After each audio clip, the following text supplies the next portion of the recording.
Hi, this is Shambhavi. Welcome to my weekly podcast about spirituality, love, death, devotion, and waking up while living in a messy world. The Satsang with Shambhavi podcast is recorded live each week with students of our nonprofit community, Jayakula. For more information and to find out about attending a satsang, visit jayakula.org. Thanks for listening. Much love to you, wherever and however you are.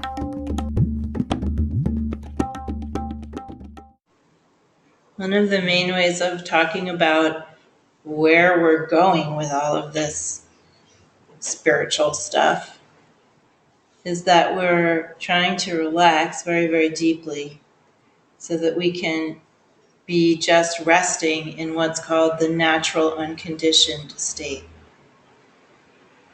Whether we're doing mantra or meditation or coming to satsang or hanging out with the teacher or whatever we're doing, the goal is naturalness. And it means not naturalness in an ordinary sense. People in our culture are always trying to figure out what's the perfect thing for me to be doing? How should I be expressing myself? All of that is completely the opposite of what we mean by the natural state. So when we go through our trauma, our angst about how should I be, how should I express myself, we're actually trying to find a container that we can inhabit. And, it's sort of like turning ourselves into a refrigerator with a bunch of magnet labels stuck on it. I am an accountant. I am a parent. I am whatever sexual orientation I am. My goal in life is this. They actually have people who they make their whole living trying to help you forge this static identity. They're called career or life coaches, right? They have all kinds of methods to actually box you in. So when we say be in the natural state, we don't mean be yourself in the sense of a collection of identities that you've established and that you're going to kind of move into and try to inhabit and have that be your costume that you're walking around in. The sense of naturalness in the tradition really relates to this idea of spontaneity and immediacy and the unconditioned. We're really just being here with none of that apparatus of labeling who we are or having various identities. We're just kind of naked, right? And feeling stuff and responding and hopefully having some clarity about what's happening and a sense of playfulness. And we're really having a much more fluid kind of experience where we're not making any effort to maintain certain kinds of what we call identity formations. For myself, you could say, well, she's a spiritual teacher.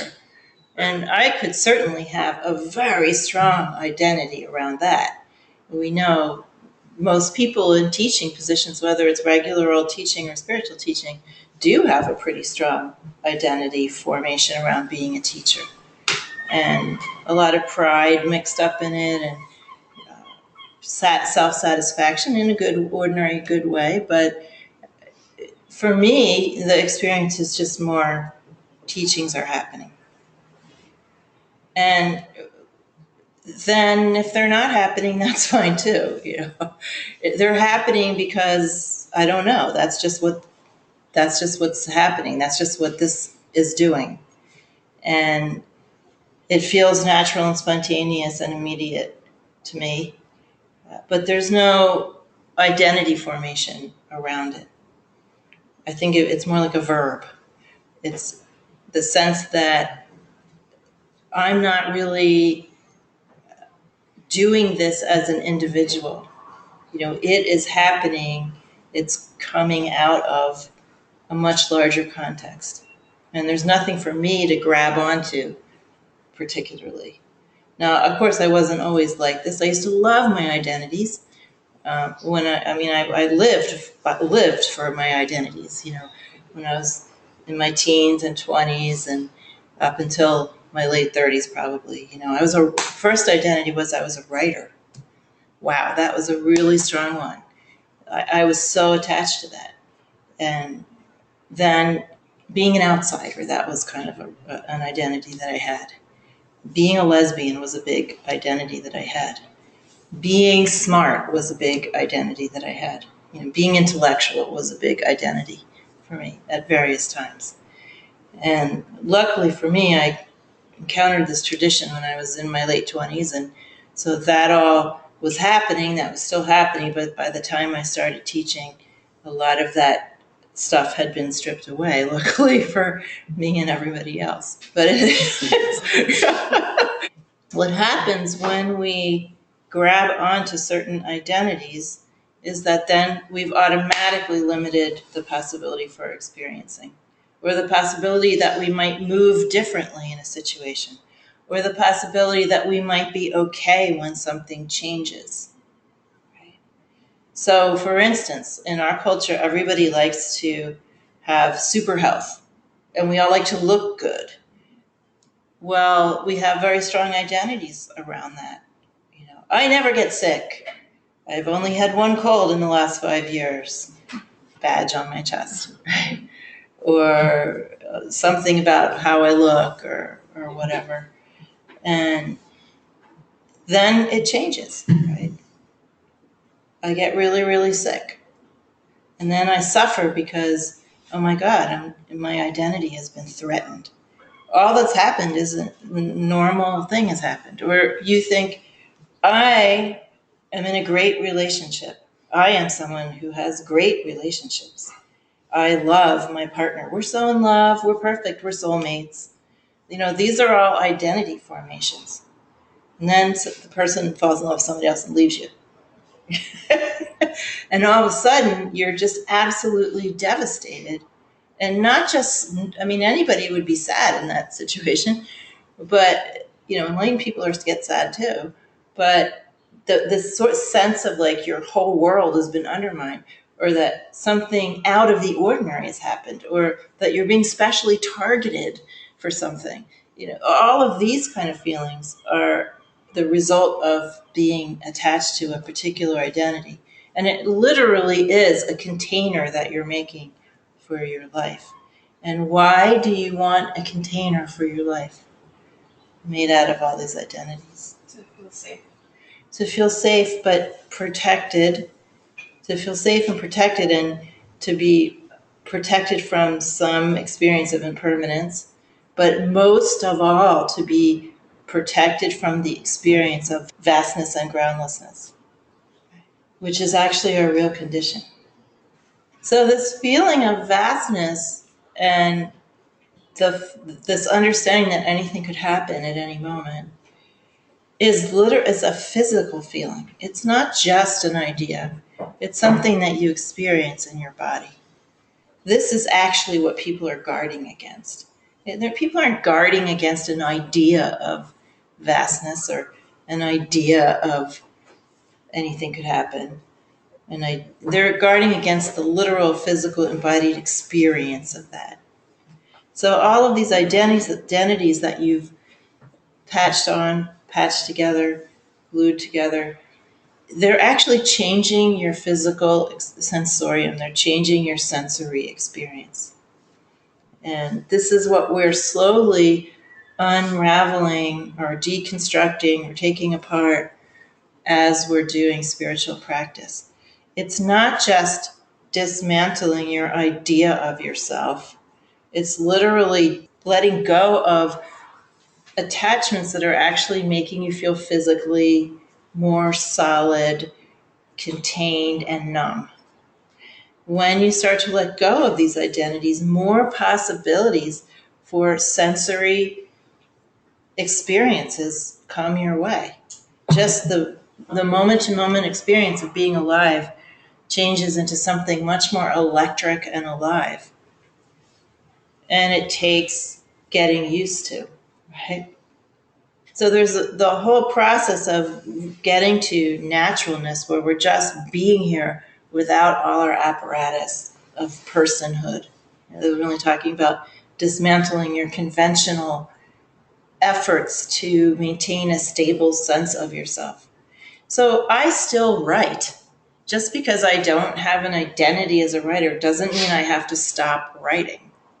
It's just I'm not doing it with that sense of self-importance or earnestness or feeling like I could never stop doing this or thinking or any of that what we call suffering. I'm no longer suffering, and words are still coming out, but I'm carefree about it, basically. So it's not that you have to stop doing things. If you have some sort of sexual preferences, you might still keep doing those things. You might keep doing things that way, but you'll no longer be limited by this idea of yourself that you're trying to hold together. If you're attached to an identity of being in some sort of specific kind of relationship, you may still end up in that kind of relationship, but you'll no longer have your entire life fall apart if somewhere down the road you do something differently. We're not rejecting any form of human expression. All forms of human expression are fine. We're just trying to dismantle our attachment to having some sort of stable container for our lives. And literally that stable container causes our energy channels to be less sensitive, and we have less clarity, and we have less experiential possibility. That's no doubt about that. And in the beginning, you're sort of approaching this in a more, or one is sort of approaching this in a more ordinary mind way.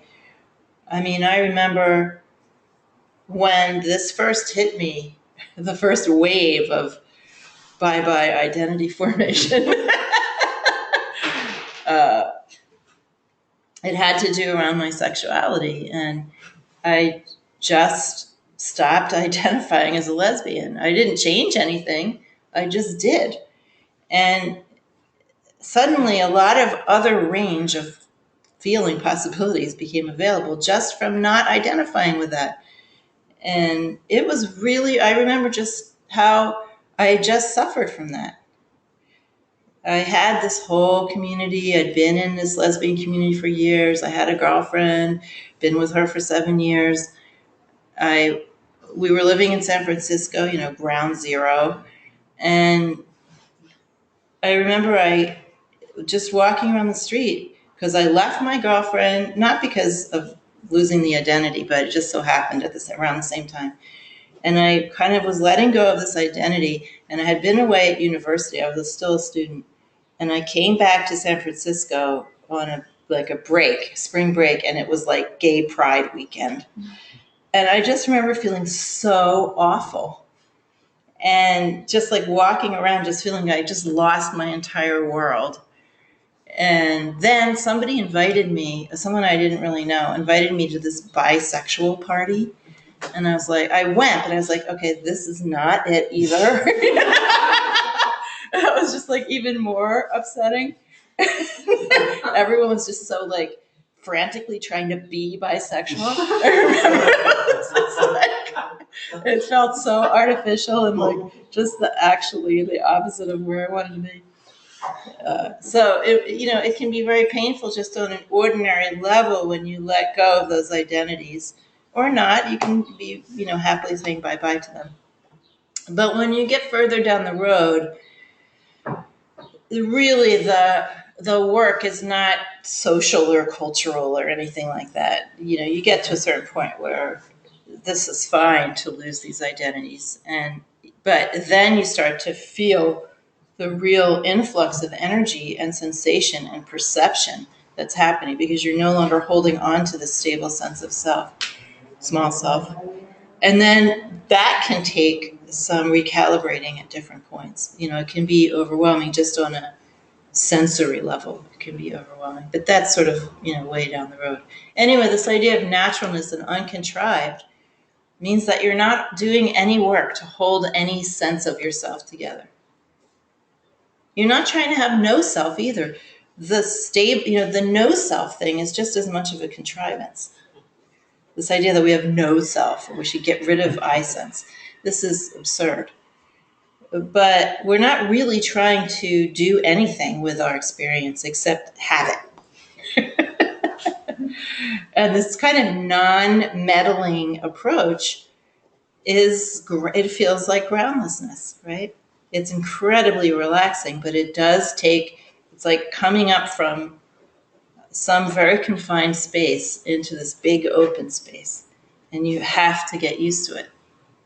I'd like you to think about what identities you have and maybe how they're limiting you or affecting your relationships with people in not ways that you're not so happy about, or that they make you suffer in some way, or not. Just think about what identities you're clutching and how they might be impacting you.